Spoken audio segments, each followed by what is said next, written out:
हाँ जी, तो कैसी गुजर रही है जिंदगी यार। आप लोगों को पता ही है कि इस दुनिया में बुराई बहुत ज्यादा आम हो चुकी है और इसे खत्म करने के लिए किसी अम्मा को अपने सीने पर पत्थर रखकर अपने जिगर के टुकड़े अपने सपुत्र को इस दुनिया को बचाने का ठेका देना ही पड़ता है। अब जिस तरह के हालात हैं यहाँ पर कोई जवान सुपर हीरो पैदा हो ही नहीं सकता। किसी गांव या शहर में किसी भी लड़ाई को खत्म करने के लिए सबसे बुढ़े आदमी को सुपर हीरो की पोस्ट संभालनी पड़ती है। यहाँ पर जवान की चलती ही नहीं है। किसी भी जवान बंदे की बात को एक कान से वाड़ कर दूसरे कान से निकाल दिया जाता है। रहती दुनिया में इंसान ही इंसान के गले का फंदा बना होता है। जो भी बुराई पैदा होती है इंसान ही की वजह से पैदा होती है। लेकिन इंडियन ड्रामों के मुताबिक बुराई पैदा करने वाले इंसान नहीं होते। ज्यादातर बुराई पैदा करने वाली नागिनें या परियां होती हैं जो कि इस दुनिया को खत्म करके इस पर राज करने का ख्वाब सजाए बैठी होती हैं। या फिर कोई ऐसे तांत्रिक बाबे होते हैं जिन्होंने पूरी दुनिया को अपनी फुकारों की लपेट में लिया होता है। अगर कोई नागिन बुराई फैला रही होती है तो उसे रोकने के लिए कोई ऐसी नागिन पैदा होती है जो इस दुनिया को बचाने के लिए अपने सार धड़ की बाजी लगा देती है।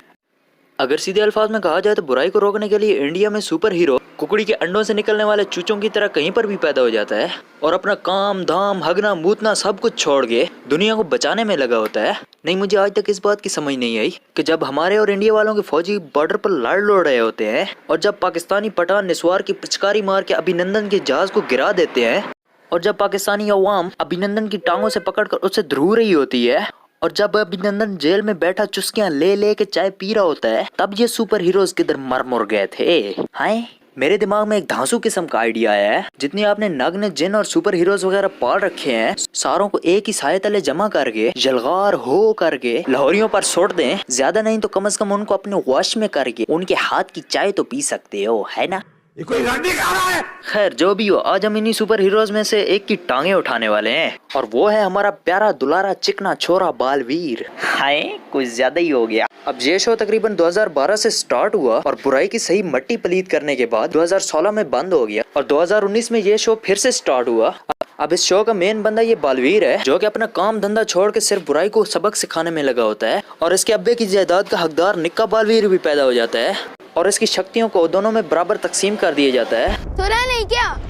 दिल से बुलाया, बालवीर आया, वो भी एक नहीं दो। अब ये निक्का बालवीर पूरी तरह बालवीर बना नहीं है, ये सिर्फ अभी बालवीर की ग्रेवी है, लेकिन ये अपनी उल्टी खोपड़ी घुमाता रहता है और बुराई को सबक सिखाने के नए नए रास्ते इजाद करता रहता है। दुनिया जहान की जितनी भी मुसीबतें होती हैं पूरी दुनिया को छोड़ी छोड़ी सिर्फ भारत नगर कॉलोनी वालों पर ही आकर गिरती हैं। इन पर से एक मुसीबत टलती नहीं कि दूसरी आ टपकती है और ये दोनों बालवीर उस मुसीबत का सामना करने में लग जाते हैं। इन दोनों की छुरियों को खुंडा करने के लिए इनका सामना करती है बच्चे खाने वाली आंटी तिमनासा और उसका चमचा भैमार और साथ में दो कड़छे पाए जाते हैं जबदाली और चितरंजन दास मनोरंजन दास महान श्री तौबा तौबा जी।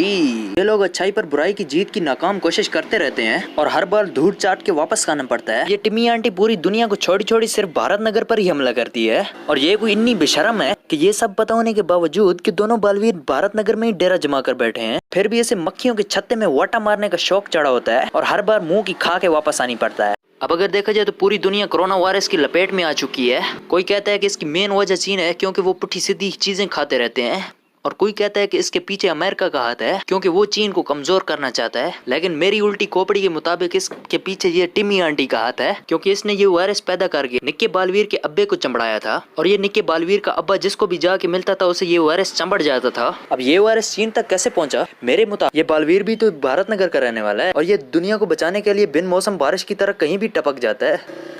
अब इसके गालों पर भी वायरस ने थोड़े बहुत तो चुम्मे लिए ही होंगे। अब ये चीन में किसी को बचाने गया होगा जिसकी वजह से ये वायरस वहां तक जा फैला। कुछ ऐसा ही हुआ होगा, है ना? नहीं। वाह, यू आर सो इंटेलिजेंट। अब इस वायरस का नाम कोरोना कुछ ऐसे रखा गया क्योंकि इसकी शुरुआत निक्के बालवीर के घर से हुई थी और निक्के बालवीर की अम्मा का नाम कोरोना है जिसकी वजह से इस वायरस का नाम कोरोना रखा गया।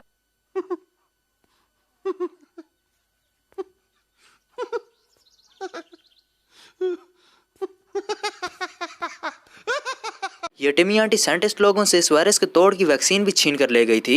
इन दोनों बालवीरों को दर बदर की ठोकरें खाने के बाद लोगों को इस वायरस से बचाने का कोई रास्ता ना मिला तो उन्होंने यही वायरस ले जाकर टिम्मी आंटी को चमड़ा दिया और जिसकी वजह से मजबूरन उसे ये वैक्सीन देनी पड़ गई और इनकी वायु परी ने वो वैक्सीन ले जाकर हवा में मिला दी जिसकी वजह से पूरा भारत नगर ठीक हो गया और कोरोना एक ही झटके में गायब। वाह बहन चोलिए भाई, क्या बात है। कोई हमें भी दे दो ये कतरे वतरे, हम भी पी ले, कोई ठीक वीक हो जाए। खैर इस वीडियो को यहीं पर लगाते हैं फुल स्टॉप और जाते जाते इस टिम्मी आंटी से यही कहूंगा कि बाज आ जा यार, पहले एक बालवीर था उसका तो तू कुछ बिगाड़ नहीं पाई और अब 2 हो गए हैं, अब तू क्या खाक बिगाड़ेगी। अगर दोनों तुझे चंबड़ गए तो तेरा वो हाल करेंगे कि पूरी बॉडी सुराख सुराख हो जाएगी और फिर तू खुद कंफ्यूज हो जाएगी किधर से और किधर से। अगर आपको वीडियो पसंद है तो लाइक शेयर और सब्सक्राइब ठोकें, और अगर आप चाहते हैं कि अब तक वीडियोस वगैरह पहुंचती रहें तो साथ में घंटा बजाना मत भूलें, क्योंकि देश आज़ाद है।